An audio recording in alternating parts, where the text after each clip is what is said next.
The next gen Tata Tiago. Dual tone interior, dual smartphone deck but wireless charger. Zip fast 100% watt syakmat bercedian, blind view monitor. Kiway. Tek kum ki kali rem, hagador ke berjam. Tak saupoin rimlak. Just wow. Menteri Rangba ka Jela Meghalaya Conrad ke sangma ula Pyntip lingba ka page X bogle Ïakren bar Menteri Rangba ka Assam u Dr. Himanta Biswa Sarma Halor ki jingja Shillong haka khat khandai teruk nailar arajar punriu bat ki jingja ki bela bot hadin kata ki bela kata ya ka lek kawan hapadeng ki arjala ula ong bagane ki jinglong jingman kala kata ya ki pajba bat ki nong lek nang wan jong baro artli ki jaka kata jong Jela Assam bar Jela Meghalaya Hakte ke Ïakren ki arngot ki Menteri Rangba ki la menjur benya trailang kumba julong ban wanra biang ye ke jingsok bat ban penbet ye ki jing e. La Pyntip ru bagi Menteri Sarkar bala thung kerpang na baro artli ki jella kin se kendu bat ban Ïakren Halor ki lat ki lenti ban wanra biang ye ke jingsania ke jingsok bat ke jing dei ke babha padeng ki arjella.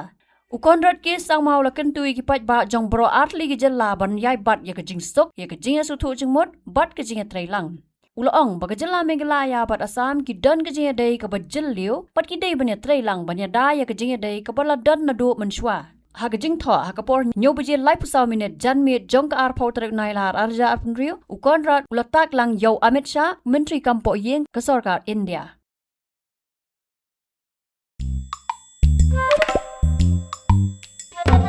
Habatin pej bahagi ki shop ka shop plus F Ka plus F Hakabam bangibam dunaki eki batte ye kamet namar kata habathiru atau khau kamlu ka umpnyang kadut pet ye ka sharp plus f haka jingsom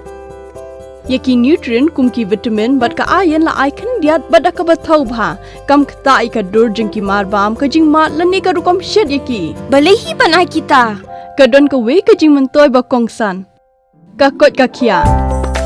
ka nutrition bakam bha ka jing im bakam bha pendon kam daki mar ba modon ka sharp plus f menta kasni Lawan Ra Shapi Lingba ko office jong Commissionerate of Food Safety Meghalaya